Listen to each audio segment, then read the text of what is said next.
जिंदगी में अपने बालों से भी थोड़ी सी पर्दा बना करके रखो, क्योंकि कब कौन छोड़ के चला जाए पता नहीं।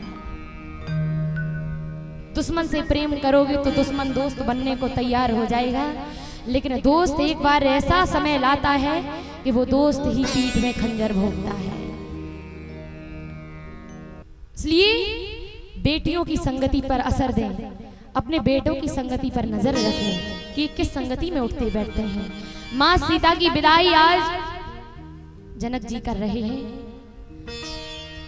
जनक जी बहुत समझाते हैं माँ सीता को, बेटी आप जब तक यहाँ रही कुल की मर्यादा बना करके रखी।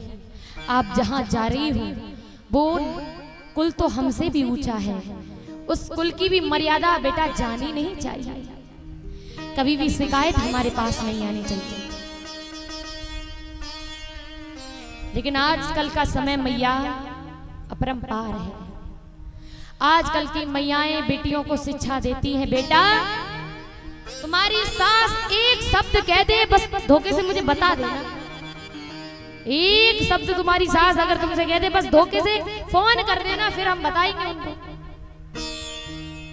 ये मैया अपनी बिटिया को पट्टी पढ़ा के फेंकती हैं, भेजती हैं कि जाओ आराम से जाओ, थोड़ी सी भी तकलीफ होए तुरंत फोन लगाना घर पे, तुरंत आएंगे हम लोग। मेरी माओ बेटियों को समझाया करो, बेटा जब जाते हैं तो थोड़ी थोड़ी तकलीफ सबको होती है, हमको भी हुई थी। हम अपनी ससुराल आए, हमारी भी सास ने बहुत ताने मारे, आपको भी ताने मिलेंगे बेटा। ऐसे घर परिवार को छोड़ करके चली मत आना, क्योंकि जो बेटियां सास की चार बातें सुन नहीं सकती हैं वो घर को बर्बाद कर देती हैं। वो छोड़ धाड़ के चली जाती हैं, फिर कहती है हमें तलाक लेना है, फिर अलग होती हैं। तो मैयाओ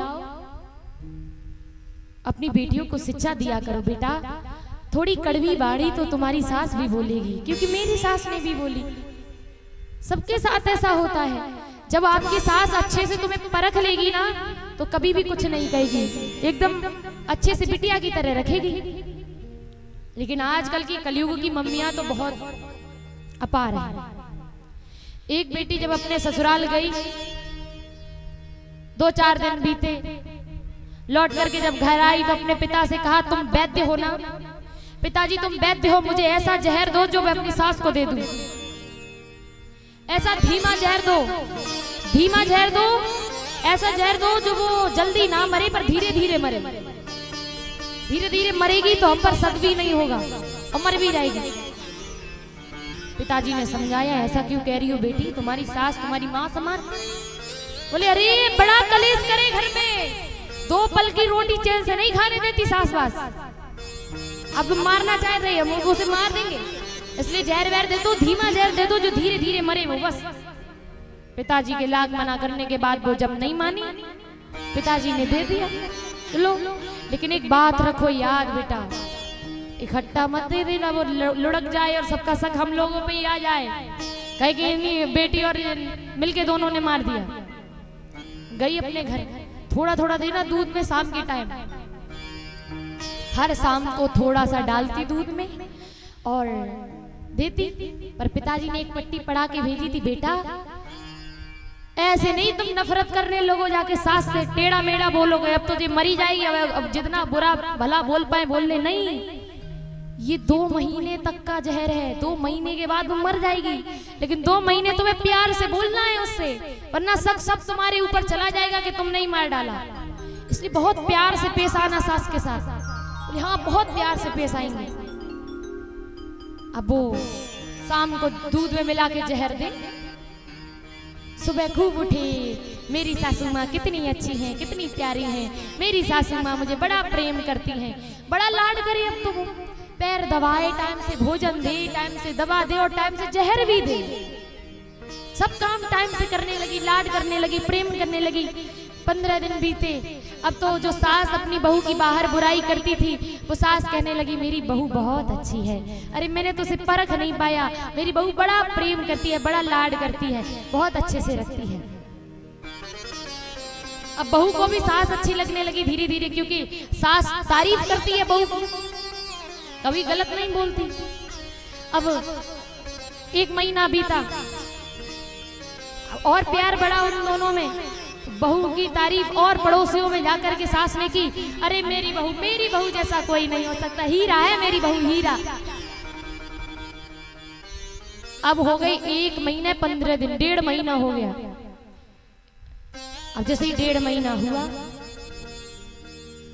उन दोनों के बीच इतना प्रेम बढ़ गया, इतना प्रेम हो गया कि भागी भागी वो बहू अपने पिताजी के पास गई। बिटिया बोले, पिताजी, ओ पिताजी, अब मेरी सासू माँ को बचा लो, वो तो बड़ी अच्छी है, अब तो सिर्फ 15 दिन बचे हैं, 15 दिन के बाद वो मर जाएगी, अरे बचा लो मेरी सासू माँ को, बड़ी अच्छी है। अरे वो तो मेरी कितनी तारीफ करती है, कितना पड़ोसियों में मेरा नाम रोशन कर दिया मेरी सासू ने।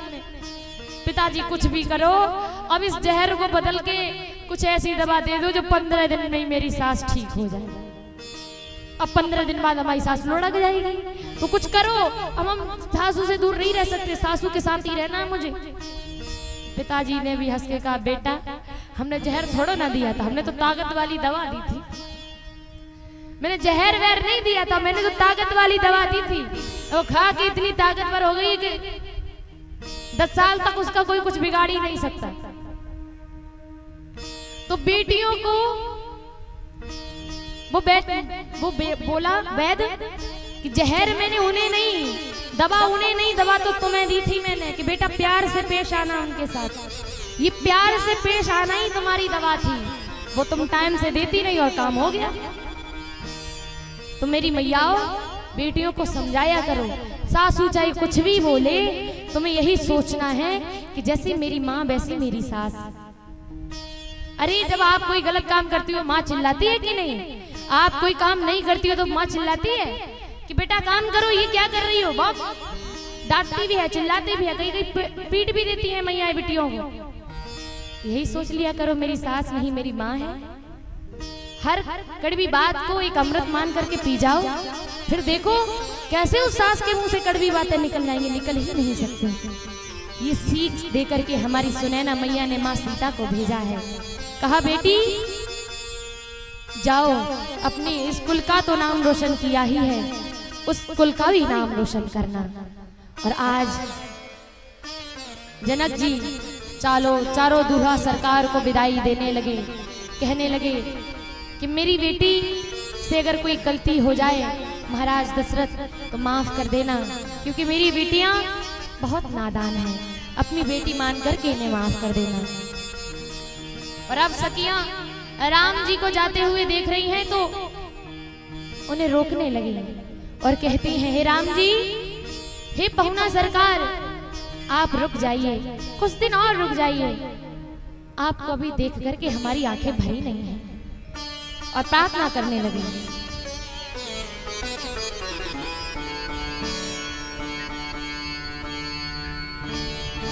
कि पहुना एही मिथिले में रहो ना, ये पहुना एही मिथिले में रहो ना। सब प्रार्थना करने लगी, राम जी रुक जाइए, कुछ दिन और रुक जाइए, कि पहुना एही मिथिले में रहो ना, कि पहुना एही मिथिले में रहो ना, कि पहुना एही मिथिले में रहो ना, कि पहुना एही मिथिले में रहो ना। जौने सुखवा ससुरारी में, जौने सुखवा ससुरारी में, तोहने सुखवा पहुना, ये पहुना एही मिथिले में रहो ना, ये पहुना एही मिथिले में रहो ना।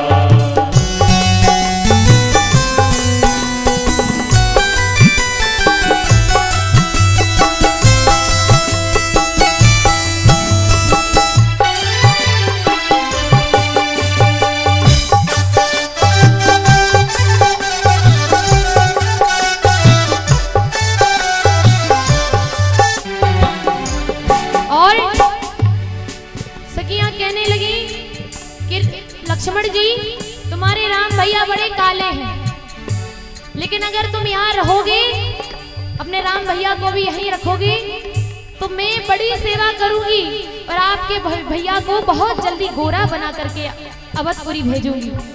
और बोली रोज सवेरे उठन मल के इतर से नहलाई बहो, रोज सवेरे उठन मल के इतर से नहलाए बहो, रोज सवेरे उठन मल के इतर से नहलाई बहो, रोज सवेरे उठन मल के इतर से नहलाए बहो। एक महीना के भीतर ही करिया से गौर बनाए बहो, एक महीना के भीतरे करिया से गोर बनाए बहो, एक महीना के भीतरे करिया से गोर बनाए बहो। झूठ कहत ना बानी तन कहो,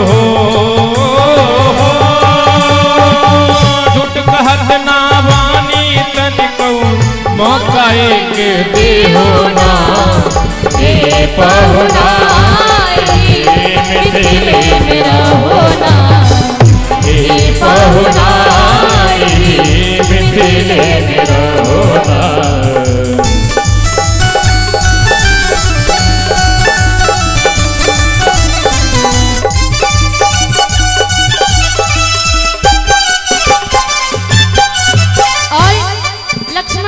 भैया को तो रोक तू, लेकिन मुझे क्या फायदा है रुकने का। तो सखियां बोली आपको भी फायदा है। बोली आपको तो सबसे ज्यादा फायदा है। क्या? नित्य नवीन मन भावन व्यंजन परवश व्यंजन थाली। हाँ जी, देखिए लक्ष्मण जी कहते हैं कि हमारा फायदा क्या है इसमें। भैया जी का तो फायदा आपने बता दिया, हमारा फायदा तो सखियां साली सरहद सामने खड़े होकर के समझा रही हैं लक्ष्मण जी से। देखिए आप तो गोरे हो, तो आपको नहलाना तो है नहीं, आपके लिए भोजन की व्यवस्था बड़ी सुंदर तरीका से रखेंगे। हरि नित्य नवीन मन भावन व्यंजन पर सब कंचन थारी हो, नित्य नवीन मन भावन व्यंजन पर सब कंचन थारी हो। ध्यान देना, अरे स्वाद भूख बढ़ जाए सुन सारी सरहज की कारी हो, स्वाद भूख बढ़ जाए सुन सारी सरहज की। और बीच बीच में दाख चिरौरी हो, बीच बीच में दाख चिरौरी और कछुले होना, ए पहुना मिथिले में रहो, ए पहुना मिथिले में रहो। जोने सुखवा ससुरारी में हो, जोने सुखवा ससुरारी में तोने जगवा कहो ना, ए पहुना मिथिले में रहो ना।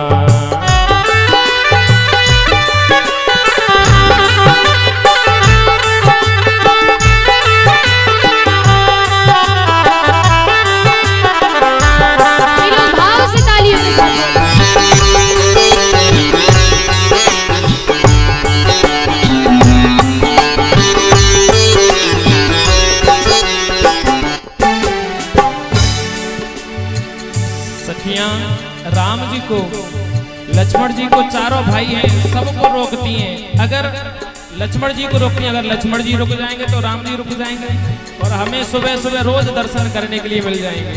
हाथ जोड़ करके सखियां कहती हैं, हमरा ने हो रघुनंदन से मानिया ना मानी, हमरा ने हो रघुनंदन से मानिया ना मानी।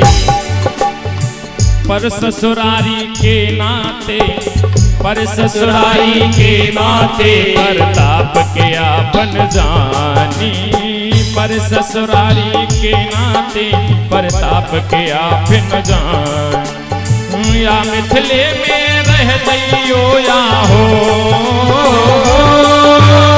या मिथिले में रह जइयो या हमको रख ले हो ना ए पहुना मिथिले में रहो ना ए पहुना मिथिले में रहो ना जौने सुखवा ससुरारी में हो